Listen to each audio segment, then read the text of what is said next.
Preposition সম্ভবত ইংরেজি ভাষার সবচেয়ে ক্রিটিক্যাল এবং কমপ্লেক্স জিনিস। প্রফেশনাল লেভেলের ইংরাজি বলতে বা লিখতে গেলে, অর্থাৎ ইংরাজি একটু গুছিয়ে সুন্দর করে বলতে বা লিখতে চাইলে প্রিপোজিশনের উপরে দক্ষতা তোমার থাকতেই হবে। প্রিপোজিশনের প্রথম ক্লাসে আমি তোমাদের শিখিয়েছিলাম কিভাবে টাইম, প্লেস বা পজিশন বোঝাতে গিয়ে সিম্পল প্রিপোজিশনগুলো আমরা ব্যবহার করি। আর আজকের ক্লাসটি একটু অ্যাডভান্স লেভেলের ক্লাস। আজকের ক্লাসে আমরা ওই ব্যবহারগুলো ছাড়াও এই প্রিপোজিশনগুলোকে আরও অ্যাডভান্স লেভেলে কিভাবে ব্যবহার করতে হয় সেটা আমি তোমাদের শেখাবো। Welcome my dear students and friends, you are already watching help self English YouTube channel. Let's get started. আমরা প্রথমেই শিখব অ্যাট কিভাবে ব্যবহার করতে হয়। তাহলে টাইম, প্লেস আর পজিশন ছাড়া আর যেভাবে আমরা অ্যাট ব্যবহার করি তার মধ্যে একটি হলো কর্মরত অবস্থা বোঝালে। তোমরা অনেক সময় দেখবে রাস্তা বন্ধ আছে কারণ রাস্তায় কাজ চলছে, লেখা আছে মেন অ্যাট ওয়ার্ক, মানে কাজ চলছে। এই ক্ষেত্রে আমরা অ্যাট ব্যবহার করি, মেন আর অ্যাট ওয়ার্ক। আবার দেখো ম্যানেজার বাবু ব্যস্ত আছেন, মানে কাজের মধ্যে নিযুক্ত আছেন। The manager is at work মানেই হলো দ্য ম্যানেজার ইজ বিজি। আবার দেখো I am at your service, আমি আপনাকে পরিষেবা দেওয়ার জন্য নিয়োজিত, মানে আমি আপনার পরিষেবায় নিযুক্ত আছি। তাহলে কোনো কাজে নিযুক্ত বোঝালে কিন্তু অ্যাট ব্যবহার করি। সোলজার্স আর অ্যাট ওয়ার, সৈন্যরা যুদ্ধরত, তাহলে কোনো একটা কাজে কর্মরত বোঝাচ্ছে। মিট মি অ্যাট লাঞ্চ, তাহলে আমি যখন লাঞ্চ খাওয়ার সময় ওই লাঞ্চ খেতে থাকবো, সেই কাজে ব্যস্ত থাকবো, তখন আমার সাথে দেখা করো। তাহলে এখানেও কিন্তু অ্যাট বলতে হলো। আর কোন কোন ক্ষেত্রে আমরা অ্যাট ব্যবহার করি দেখো, দাম অথবা গতিবেগ বোঝাতে গিয়ে। মনে করো কোনো ফল, আলু কিছু একটা কোন দামে বিক্রি হচ্ছে এটা বোঝাতে গিয়ে। Rice sells at ₹55 per kg, চাল 55 টাকা প্রতি কেজি হিসাবে বিক্রি হচ্ছে। তাহলে অন্যান্য যে কোনো কিছুর ক্ষেত্রে দাম বোঝাতে গেলে আমরা এইভাবে বলবো।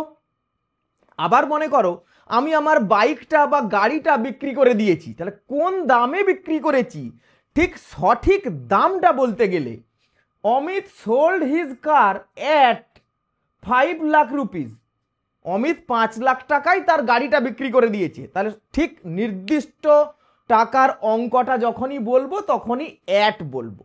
তারপর দেখো রাজধানী এক্সপ্রেস রানস অ্যাট 120 কিমি পার আওয়ার, তাহলে নির্দিষ্ট করে যখনই গতিবেগটা বলছি তখনই অ্যাট দিতে হচ্ছে। The bus is running at a high speed, বাসটা খুব দ্রুত গতিতে, জোর গতিতে যাচ্ছে। এইবার কারণ বোঝাতে গিয়ে দেখো we were amazed at his poor result, আমরা তার এই খারাপ রেজাল্ট দেখে, খারাপ রেজাল্টের কারণে অবাক হয়েছিলাম। I became angry at his behaviour, তার আচরণের কারণে আমি তার উপর রেগে গেছিলাম। Everybody clapped at her performance, সবাই তার পারফরম্যান্স দেখে হাততালি দিয়েছিল। তাহলে ক্ল্যাপড অ্যাট তার পারফরম্যান্সের কারণে হাততালি দিয়েছিল। তাহলে এইভাবে এই অ্যাট কিভাবে ব্যবহার করতে হবে নিশ্চয়ই তুমি বুঝতে পারছো। এই প্রসঙ্গে একটা কথা বলে রাখি, দেখো এই যে কর্মরত অবস্থা বোঝাতে আমরা অ্যাট বলি, কিন্তু কর্তব্যরত অবস্থা বোঝালে আবার অন ডিউটি বলি।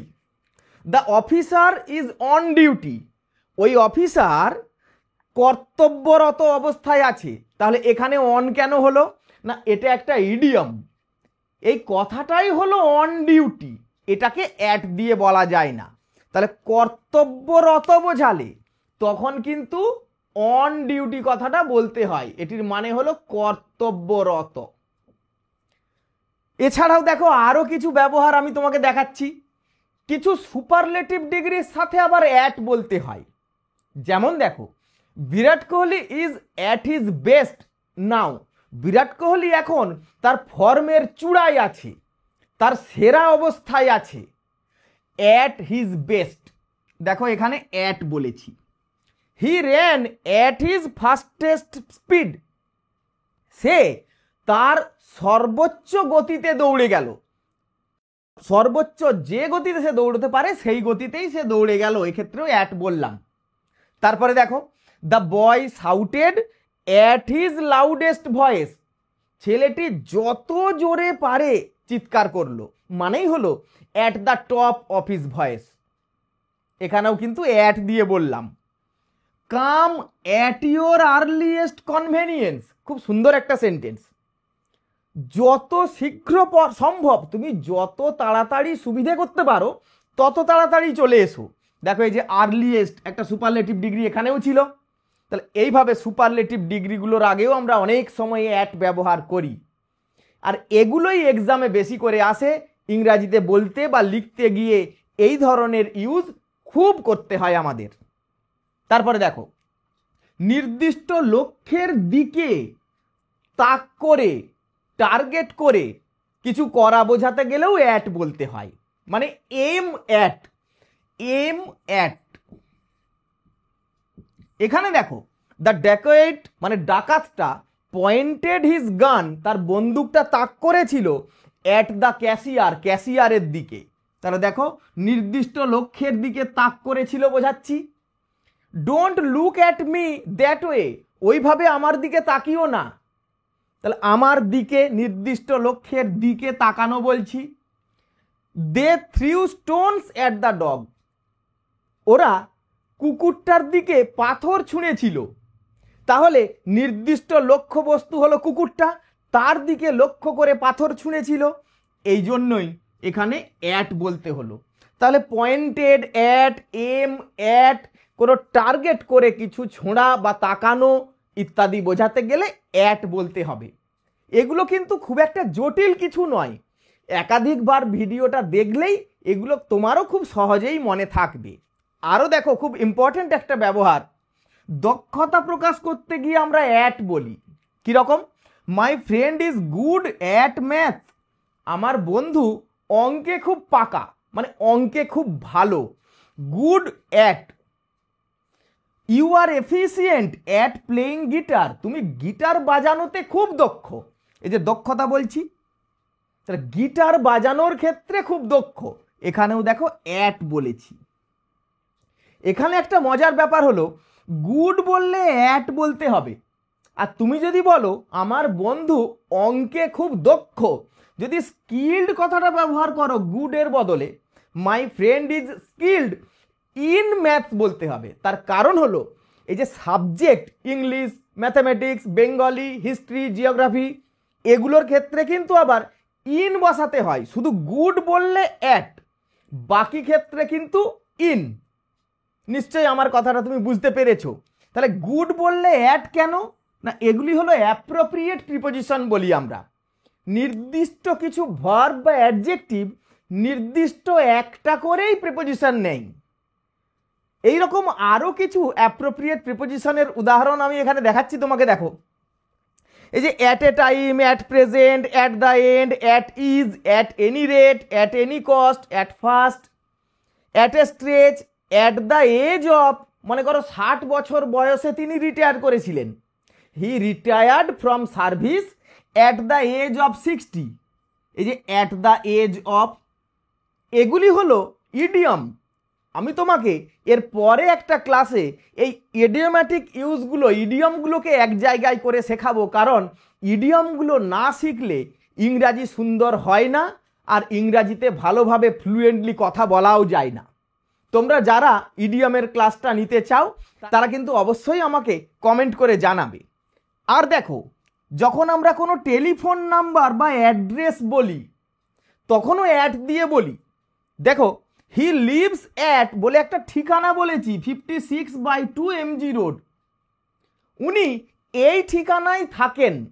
তাহলে ঠিকানাটার আগে অ্যাট বলতে হয়। যদি ঠিকানাটা তুমি নির্দিষ্ট করে উল্লেখ করো, তাহলে বেশিরভাগ ক্ষেত্রেই দেখো নির্দিষ্ট করে সংখ্যা, গতি, দাম, ঠিকানা উল্লেখ করলে কিন্তু অ্যাট বেশি ব্যবহার করতে হয়।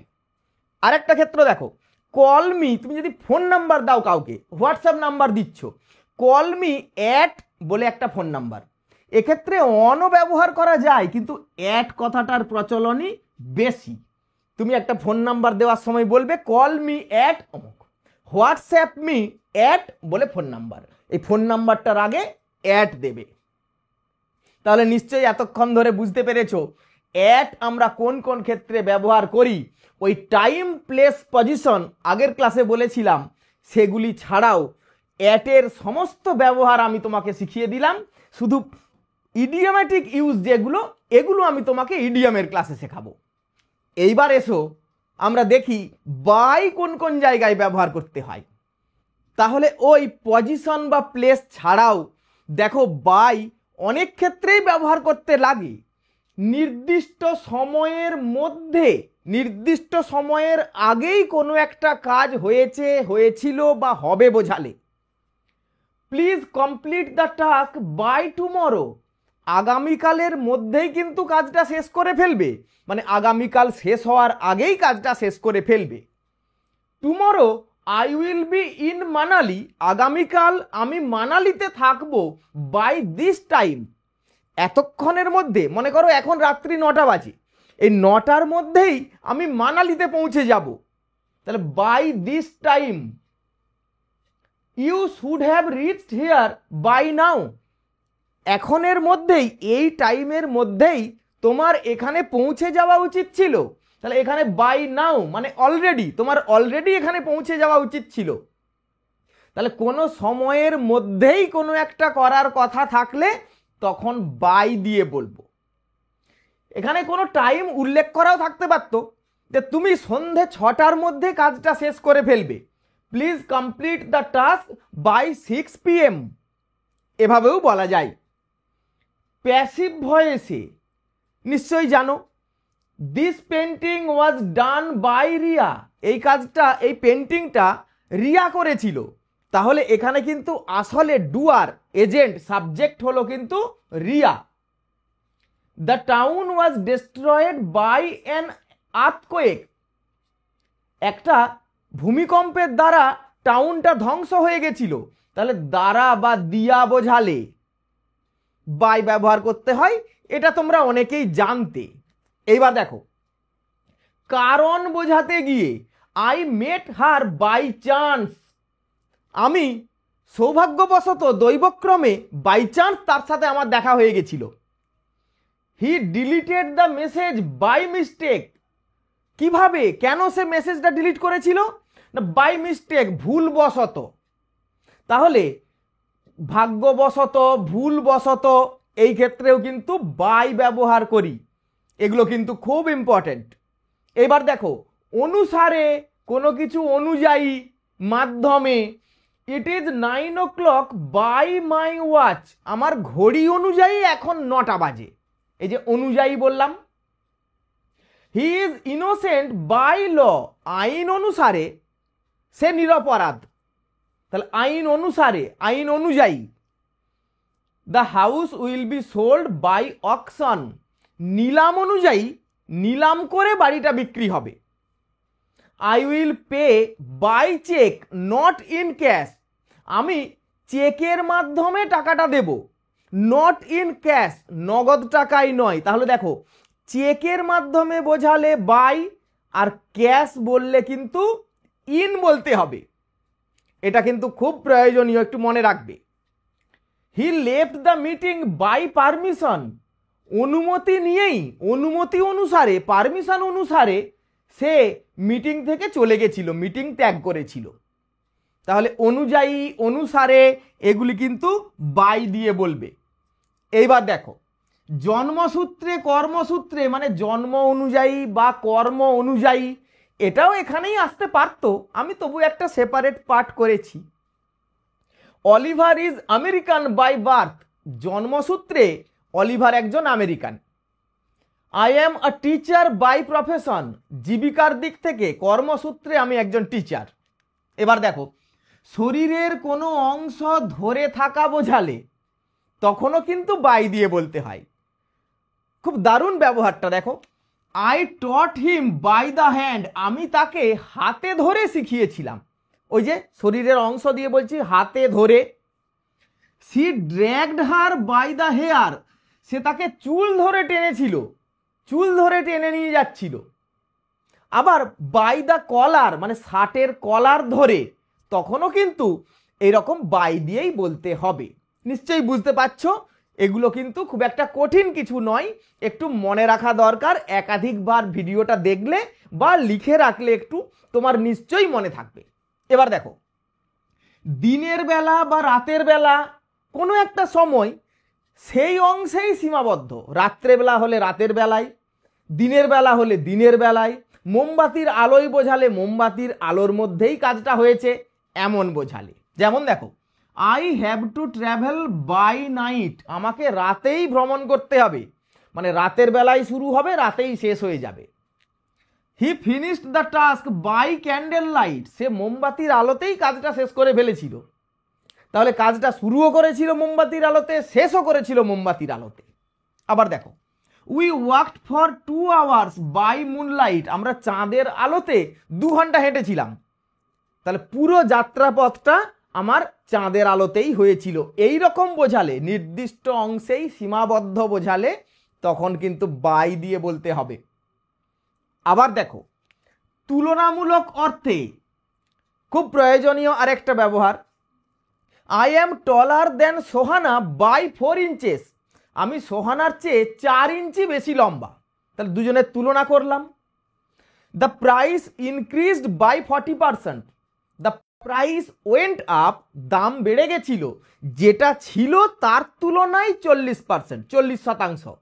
এজন্য বলেছি বাই 40%।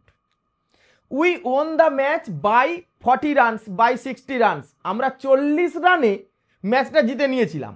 তার মানে ওরা যা রান করেছিল তার তুলনায় আমরা 40 রান বেশি করেছিলাম।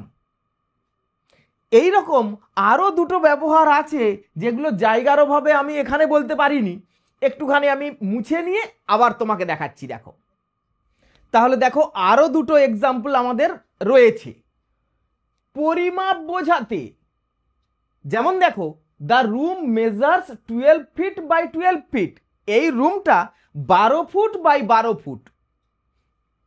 8 মাল্টিপ্লাইড বাই 4 ইকুয়ালস টু 2, তোমরা অঙ্কের সময় অনেক সময় এরকম লেখো 8 মাল্টিপ্লাইড বাই 4 ইকুয়াল টু 32, বলি না? এটাকে বলতে হয় এইভাবে যখন ভাষায় বলবো। আবার ডিভাইডেড হলেও তাই, 32 ডিভাইডেড বাই 8 ইকুয়ালস 4। মেজারমেন্টটা যদি এরকম কম্পারেটিভে দুটো করে সংখ্যা দিয়ে বলা হয় তুলনা করে, তখন বাই। আর যদি কোনো তুলনা না করে বলা হয়, কোনো এককের মাধ্যমে বোঝায়, তখন দেখো মেজার ইট ইন সেন্টিমিটার, তখন কিন্তু ইন বলতে হবে, কারণ এখানে আর কোনো তুলনা করা হয়নি কত ফুট বাই কত ফুট, এই রকম কিন্তু নয়। এখানে শুধুমাত্র একক ইউনিটটা বোঝাচ্ছে, ওই জন্য এখানে in centimetre, in kilometre, in litre, in mile এইভাবে বলতে হয়। আর একটা খুব ইন্টারেস্টিং একটা ইউজ দেখো, কারো নামে ডাকা হলে, কারো নামে শপথ করা বোঝালে, the town is called by the name Baruipur, এই শহরটাকে বারুইপুর নামে ডাকা হয়। আবার দেখো, হি সোর, সোর মানে শপথ করেছিল, এই যে সোয়ার এর পাস্ট টেন্স হলো সোর। বাই গড, সে ঈশ্বরের নামে শপথ করেছিল। She takes oath by the name of goddess Kali, ও মা কালীর নামে শপথ নেয়, মা কালীর নামে দিব্যি কাটে, বলি না আমরা, by the name of goddess Kali, এইভাবে কিন্তু বলতে হয়। এছাড়া আরও কিছু ইডিওম্যাটিক ইউজ রয়েছে, তার মধ্যে আমি কয়েকটা এখানে উল্লেখ করেছি, দেখো একটু সেগুলো। By dint of, by means of মানে হলো কোন উপায়ে। He achieved success by means of মানেই হলো by dint of hard work, কঠোর পরিশ্রমের মাধ্যমে সে সাফল্য অর্জন করেছিল। By virtue of, he got promotion by virtue of honesty and punctuality, সততা এবং সময়ানুবর্তিতার জন্য সে প্রমোশন পেয়েছিল। এরকম by any means, by no means, মানে বাই এনি মিনস মানে যেভাবেই হোক, যেন তেন প্রকারেণ। বাই নো মিনস কোনোভাবেই নয়। যেমন দেখো, Ritam is by no means responsible for his misfortune. Ritam তার এই দুর্ভাগ্যের জন্য কোনোভাবেই দায়ী নয়, কোনোভাবেই নয়। এইরকম by the by, by and large, by and by, আরও কিছু ইডিয়মস আছে বাই দিয়ে, যেগুলো আমি তোমাকে বলেইছি ইডিয়মের ক্লাসে শেখাবো। এবার এসো, খুব ইন্টারেস্টিং এবং প্রয়োজনীয়, ইন কোন কোন ক্ষেত্রে ব্যবহার করতে হয় ওই টাইম প্লেস পজিশন ছাড়া, এটা এক্ষুনি আমরা শিখে নেব। অভ্যন্তরে বোঝালে মানে কোনো কিছুর ভেতরে বোঝালে, we got in the bus, আমরা বাসের ভেতর ঢুকেছিলাম, মানে আমরা বাসে চড়েছিলাম। এই যে বাসে চড়া, এটাকে বোর্ড দিয়েও বলা যায়, উই বোর্ডেড, ট্রেনের বেলাতেও তাই। এর বদলে তুমি বলতে পারো we got in the bus at the bus stand. কেন এখানে অ্যাট হলো? বাস স্ট্যান্ডের আগে, একটা নির্দিষ্ট জায়গা বোঝাচ্ছে, ছোট্ট একটা স্থান বোঝাচ্ছে, এটা তুমি বুঝতে পেরেছো। আবার দেখো, the painter dipped his brush, চিত্রশিল্পী তার ব্রাশটা ডুবালেন। ইন দ্য পেন্ট, রঙের মধ্যে ব্রাশটা ডুবালেন। তাহলে এখানে ইনের বদলে আবার ইনটুও বলা যেত। তার কারণ হলো একটা গতিশীল অবস্থা বোঝাচ্ছে, ব্রাশটা ডোবালেন। ইন বা ইনটু দুটোই বলা যাবে। এইবার দেখো, পোশাক পরিহিত অর্থে মানে কেমন পোশাক পরে আছে এটা বোঝানোর জন্য, খুব important. She was dressed in black, সে কালো রঙের পোশাক পরেছিল। দেখো, in black. He is in his best clothes, সে তার সেরা পোশাকটা পরে রয়েছে। তাহলে এই রকম কোনো রঙের পোশাক বা সেরা পোশাকের কথা বললে কিন্তু ইন দিয়ে বলবে। এবার দেখো, প্রাকৃতিক পরিবেশ বা প্রাকৃতিক অবস্থা বোঝালে সেটাও কিন্তু ইন দিয়ে বলতে হয়। Do not go out in the rain, বৃষ্টির মধ্যে বেরিও না। Do not run in the sun, রোদ্দুরের মধ্যে দৌড়াদৌড়ি করো না। এখানে ইন দ্য সান মানে রোদ্দুর বোঝানো হচ্ছে, একটা প্রাকৃতিক পরিবেশ। আফটার সানসেট, সূর্যাস্তের পরে, the valley is in complete darkness, এই উপত্যকাটা পুরোপুরি অন্ধকারে ঢেকে যায়, একটা প্রাকৃতিক অবস্থা। দ্য হাউস ইজ ইন আটার ডার্কনেস, বাড়িটা চরম অন্ধকারের মধ্যে ঢেকে যায়। এরকম প্রাকৃতিক অবস্থা বোঝালে ইন দিয়ে বলবে। এবার দেখো, সাজিয়ে রাখা বিন্যাস অর্থে বা রঙের ক্ষেত্রে, এখানে একটা রং পোশাকের রঙের বেলায় বলেছিলাম। এখানে দেখো, পুট দেম ইন রোজ, তোমাকে কিছু খেলনা দেওয়া হয়েছে, ওদের বলছি ওদের সারিবদ্ধভাবে সাজিয়ে রাখো। পুট দেম ইন রোজ, সাজিয়ে রাখা বোঝাচ্ছে। স্ট্যান্ড ইন রোজ, কয়েকজন ছেলে বা ছাত্রদের বলছো তোমরা লাইন দিয়ে সারিবদ্ধভাবে দাঁড়াও, স্ট্যান্ড ইন রোজ। আর যদি একটা লাইনে দাঁড়াও সারি দিয়ে, তখন আমরা বলি ইন আ কিউ, মানে লাইন দিয়ে দাঁড়াও। Right it in a column, এই লেখাটা একটা কলমে লেখো, যেমন নিউজ পেপারের কলম হয় না, একটা একটা কলম করে থাকে।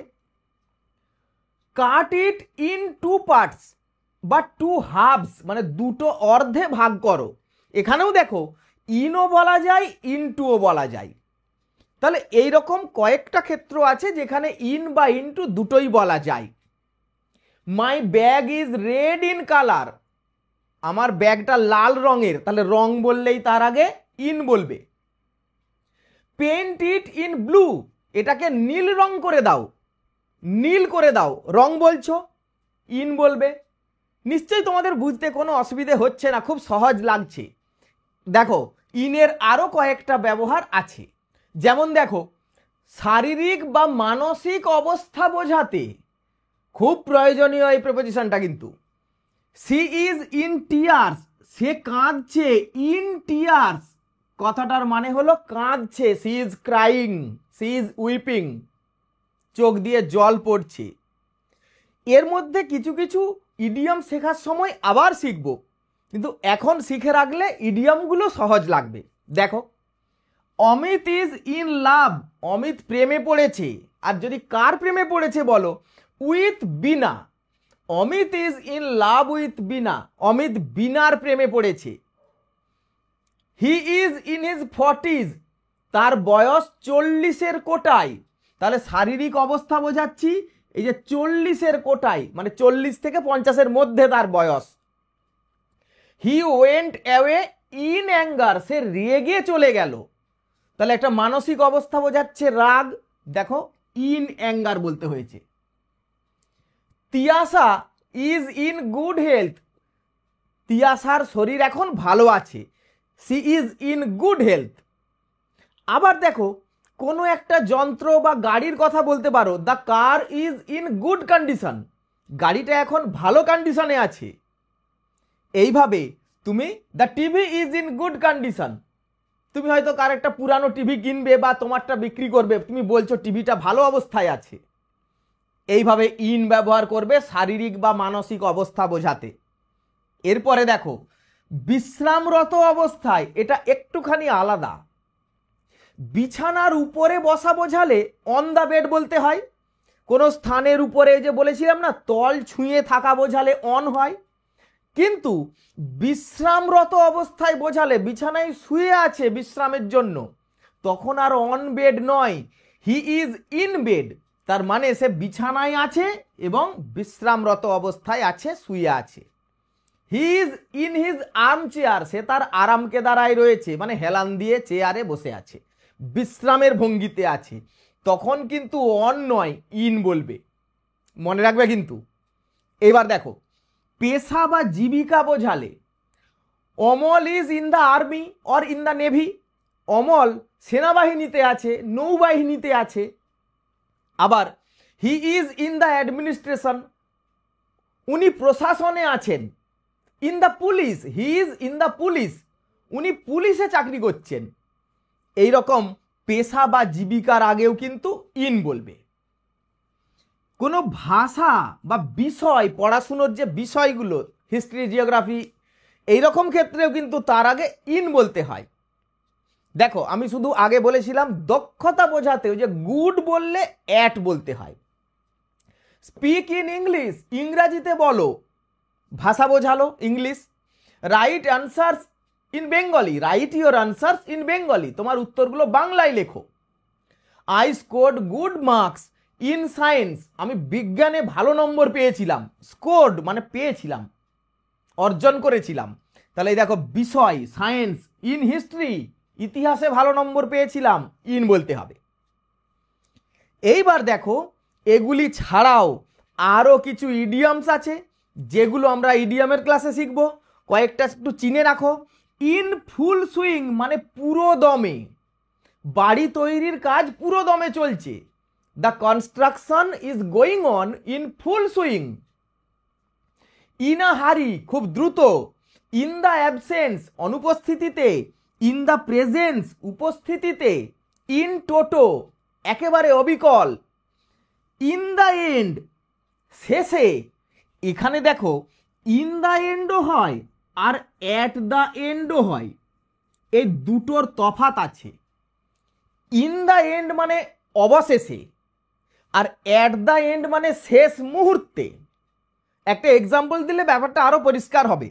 ইন দ্য এন্ড মানে শেষ পর্যন্ত, অবশেষে। উই ডিসাইডেড টু ওয়াক, আমরা ঠিক করলাম আমরা হেঁটেই যাব। But I ফেন্টেড at the and,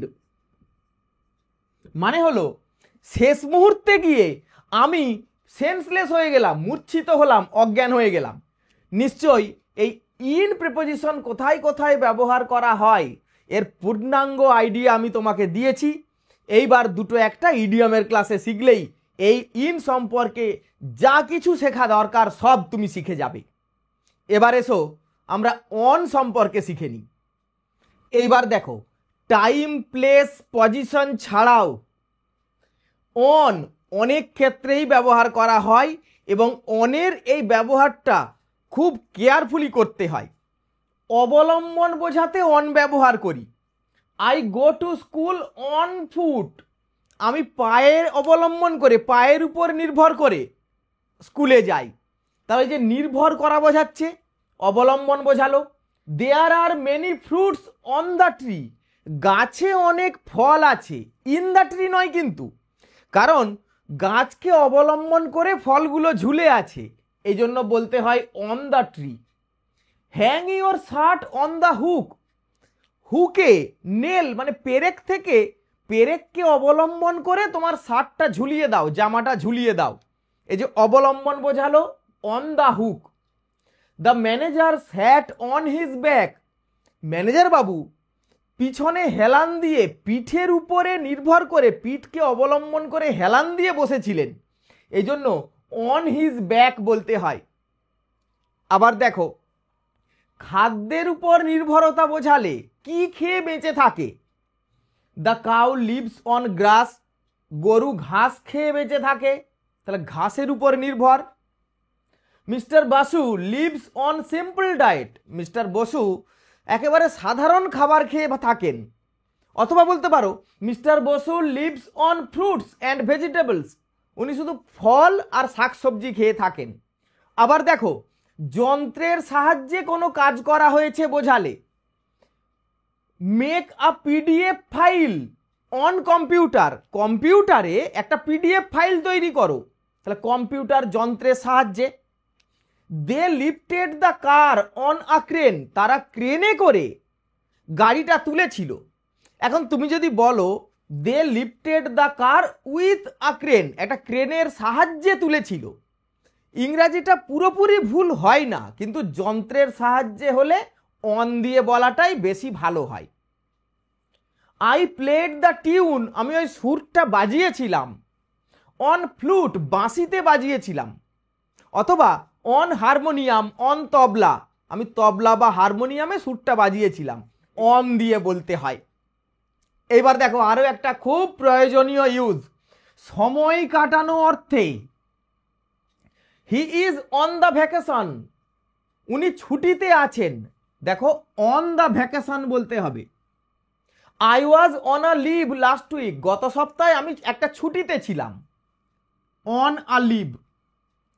I went on a picnic, আমি পিকনিকে গিয়েছিলাম, খুব কাজে লাগে এই sentence. They went on a tour in February, February মাসে ওরা ট্যুরে গেছিল একটা। এছাড়াও দেখো একটা স্পেশাল ইউজ বলেছি, I congratulated him on his success, তার সাফল্যে, তার সাফল্যের জন্য আমি তাকে কনগ্র্যাচুলেশন জানিয়েছিলাম। ফর হিজ সাকসেস নয় কিন্তু, অন হিজ সাকসেস, এটি মনে রাখবে। এইবার অন দিয়েও কিছু ইডিয়মস আছে, যেগুলো আমি ইডিয়মের ক্লাসে তোমাকে শেখাবো। অন বিহাফ অফ মানে পক্ষে, তিনি মেম্বারদের পক্ষে কথা বলছিলেন। The president spoke on behalf of members. On the spot মানে ঘটনাস্থলেই। The driver died on the spot, এইরকম। On the other hand, on the contrary, on and on মানে এক টানা। We walked on and on, আমরা চলতেই ছিলাম, আমরা চলতেই লাগলাম। Until we reached a small village, যতক্ষণ না আমরা একটা ছোট্ট গ্রামে পৌঁছলাম। তাহলে এইগুলো, এই ইডিয়ামেটিক ইউজগুলো আমি তোমাকে আবার শেখাবো। তাহলে অনের যে ব্যবহার, এটা আশা করি তুমি খুব ভালোভাবে বুঝে নিয়েছো। কোনো অংশ বুঝতে অসুবিধা হলে সেই জায়গাটা আবার একবার দেখে নেবে। এইবার আমরা ফর কোথায় কোথায় ইউজ করতে হয়, খুব ইম্পর্টেন্ট আরও একটা প্রিপোজিশন নিয়ে একটু আলোচনা করি।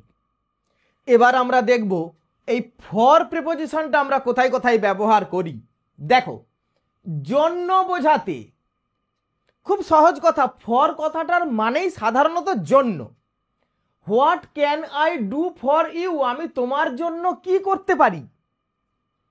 Soldiers are fighting for their country, সৈন্যরা তাদের দেশের জন্য লড়াই করছে। Soham has left a message for me, Soham আমার জন্য একটা মেসেজ বার্তা রেখে গেছে। Soham has sent a message for me, আমার জন্য একটা মেসেজ পাঠিয়েছে। This book is for children, এই বইটি শিশুদের জন্য। The teacher is speaking for his students, teacher তার ছাত্রদের জন্য কথা বলছেন, মানে ছাত্রদের উদ্দেশ্যে কথা বলছেন। আবার ফর কথাটা কারো সমর্থনে বা কারো পক্ষেও হতে পারে। যেমন দেখো, the manager spoke for his employees, manager বাবু তার কর্মচারীদের পক্ষে, তাদের হয়ে, তাদের সমর্থনে কথা বললেন। We voted for our president, আমরা আমাদের প্রেসিডেন্টের ফেভারে, প্রেসিডেন্টের সমর্থনে ভোট দিয়েছিলাম। তাহলে এখানে সমর্থনে মানে হলো in favour of. Are you for or against the decision, তুমি এই ডিসিশনটার সমর্থনে মানে পক্ষে না বিপক্ষে? তাহলে পক্ষে বোঝালে দেখো ফর বলতে হয়। Ronit is working for tata, Ronit এখন টাটার হয়ে, এই কোম্পানিটার হয়ে কাজ করছে। তাহলে এখানে সমর্থনে ঠিক নয়, কোম্পানির হয়ে। এইবার দেখো, উদ্দেশ্য বোঝালেও আমরা ফর বলি। Let's go for a walk, চলো একটু হেঁটে আসি, হাঁটার উদ্দেশ্যে যাই। This machine is for making juice, এই মেশিনটা জুস তৈরি করার জন্য, জুস তৈরির উদ্দেশ্যে এই মেশিনটা বানানো হয়েছে। ফর ওয়াশিং ক্লথস, জামা কাপড় কাচার জন্য বানানো হয়েছে। এবার দেখো, জন্য বোঝাতে গিয়ে আরো কয়েকটা এক্সাম্পল তোমাকে আমি দিচ্ছি। I went to him for his advice, তার উপদেশ নেওয়ার জন্য আমি তার কাছে গেছিলাম। ফর মোর ইনফরমেশন, তুমি আরো তথ্য পাওয়ার জন্য প্লিজ কন্ট্যাক্ট মি, আমার সাথে যোগাযোগ করো। দেখো ফর মানে এখানেও জন্য। এবার দেখো বিনিময়ে বা মূল্যে, ইন এক্সচেঞ্জ ফর বা ইন এক্সচেঞ্জ অফ, এক্ষেত্রেও ফর ব্যবহার করি। আই পেড 80 রুপিস, আমি 80 টাকা দিয়েছিলাম ফর আ টিকিট, একটা টিকিটের জন্য, মানে টিকিটের বিনিময়ে, একটা টিকিটের মূল্য দিতে গিয়ে। Rohan sold his bike for a big sum বা বিগ অ্যামাউন্ট, বেশ বড় দামে, বড় মূল্যে রোহন তার বাইকটা বিক্রি করে দিয়েছিল। তাহলে এই ফরের ব্যবহারটা তুলনামূলক সহজ। আর একটা ক্ষেত্রে দেখো, কারো পক্ষে, এখানেও for. This task is very easy for me, এটা আমার পক্ষে খুব সহজ এই কাজটা। It is not so difficult for you, এটা তোমার পক্ষে খুব একটা কঠিন কাজ নয়। তাহলে ফর তুলনামূলক একটা সহজ প্রেপোজিশন, এটা আশা করছি একবারেই তুমি বুঝে নিতে পারবে। আরও কিছু প্রেপোজিশন রইল, যেটা আমি পরের ক্লাসে পার্ট 2তে তোমাদের শেখাবো। তার কারণ ভিডিওটা অলরেডি অনেকটা বড় হয়ে গেছে। তাছাড়া এতটা বিষয় একদিনে পড়লে বুঝতে বা মনে রাখতে অসুবিধা হতে পারে। তাহলে আজকে আমি যে 5টা প্রেপোজিশন তোমাকে শিখিয়েছি, এরা সবচেয়ে বেশি ইম্পর্টেন্ট। নিশ্চয়ই তুমি মনোযোগ দিয়ে শুনেছো, প্রয়োজনে লিখে নিয়েছো। আর এর পরবর্তী অংশে আমি অফ, টু ইত্যাদি আরও অনেক প্রিপোজিশন আছে, সেগুলোকে নিয়ে আবার আলোচনা করব। আশা করি আজকের ক্লাসটা তোমার ভালো লেগেছে। যদি ভালো লেগে থাকে লাইক দেবে, কমেন্ট করে জানাবে কেমন লাগলো, আর ভিডিওটা বন্ধুদের মধ্যে শেয়ার করে দেবে। See you in the next class. Thank you for watching.